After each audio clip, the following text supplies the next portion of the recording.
What's going on, everybody? Today we're going to be talking about the 1978 film Death on the Nile. As Hercule Poirot enjoys a luxurious cruise down the Nile, a newlywed heiress is found murdered on board.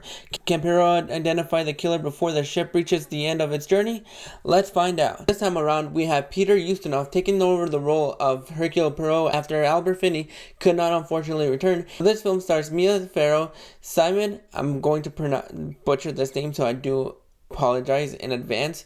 Mac Corkindale, Simon Mac Corkindale, Jane Birkin, Lois Childs, Betty Davis, John Finch, Olivia Hussey, I.S. Johar, George Kennedy, Angela Lansbury, David Niven, Maggie Smith, Jack Warren, Harry Andrews, and Sam Wanamaker. This film is a lot more compelling and, to a certain degree, a lot more fun than Murder on the Orient Express. I enjoyed Murder on the Orient Express for what that film was, but I didn't overall love the film. There were some issues that I had with that film, and this film improves on those disappointing things that I wished we could have had a little bit more of in Murder on the Orient Express. However, I feel just about the same as Murder on the Orient Express as I do on this film.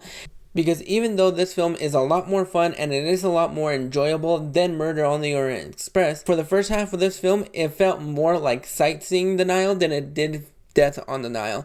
And that's one of the issues that I have with this film. It takes us forever to get into the murder mystery of this film, that by the time that we get to the murder mystery, you just feel out of touch and you feel out of place because you're just expecting to get to that point.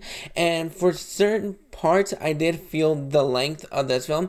This film clocks in at about 2 hours and 20 minutes, and you do get to feel that, because for the first hour of the film, it just felt like we were just sightseeing and getting to know these people for a really, really long time, that at a point I felt like we had already gotten to the murder. Either we had already gotten to the murder, or there was no murder to be had on the Nile. If you take your sweet time to get to the moral of the story, then you basically just lose your audience in that first half.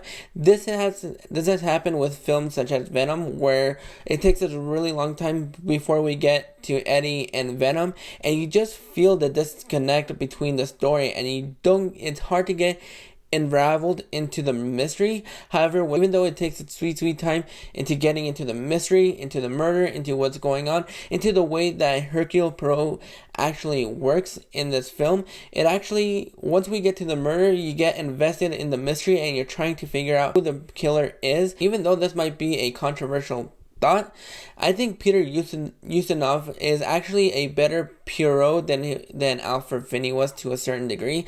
I thought in Murder on the Orient Express, I thought Alfred Finney was just overcooking it, and it just felt like a parody of Jacques Clouseau. Who knows, maybe Jacques Clouseau was modeled after Poirot.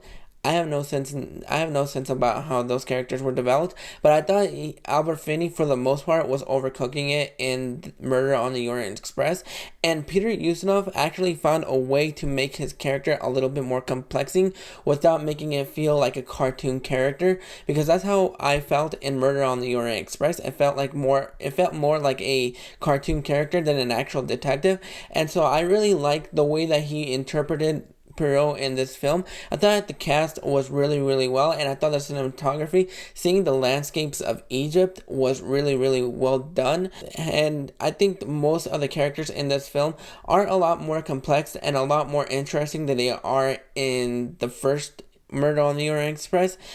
But however, there are some characters you can't latch onto, and some characters that just feel like white noise. I love Maggie Smith, but for the most part, it felt like she was just a background character, and there was not much for her to do in this film. I thought Mia Farrow did a really good job, and also Simon McCorkindale did a really good job of being the couple in this film. And there are some compelling things once we get to the reveal about who's behind the murder on the Nile. I think the film actually picked up, and it actually got me a little bit more invested than it did on Murder on the Orient Express. Sorry if I do sound like a broken record. Overall, I thought this was a fun and compelling film. I thought the cinematography for this film was really well done, and it actually brought out the emotions that you wanted when you got those emotions. Just seeing the way that everything is shot, some shots do linger on for a little bit too long, and I wish they held some of those back just a little bit. But I thought it was really well shot, and I thought for the most part it was well written.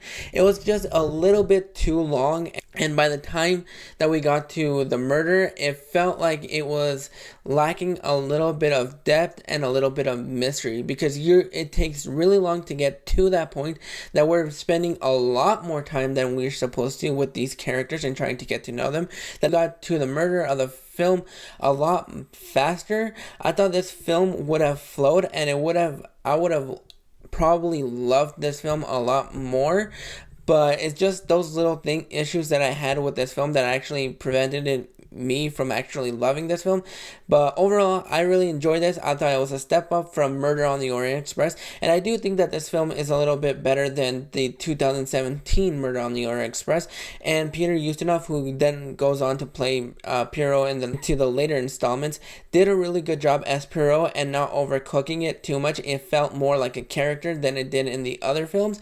Overall, I'm going to go ahead and give Death on the Nile a 7.3 out of 10. I do think that this was an improvement over Murder on the Orient Express, both the remake and the original, and I thought there was a lot more compelling characters in this film than there were in the other two, and I thought there was little bit more of a mystery in this film. However, it does take a long while for us to get to that mystery, and by that point, some people may check out, other people may not. But what are your thoughts on Death on the Nile 1978? Did you like it? Did you not like it? What are your thoughts? Let me know down in the comments what you think of it. I'm going to be wrapping up my little Pierrot marathon here with 2022's Death on the Nile, so look forward to that review. I only wanted to stay focused right now on both the original and the remake of Murder on the Orient Express, and then the original and the remake of Death on the Nile.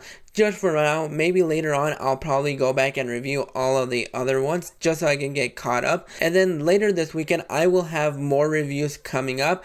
I am planning on watching Marry Me, Black Light, and then that new Charlie Day movie, I think it's called I Want You Back. I'm going to be reviewing that one as well. So look forward for a little bit more content coming up this weekend. So if you like this review and you don't want to miss out on more reviews, go ahead and click that like and subscribe button so you don't miss out. And please share this review if you actually do like it.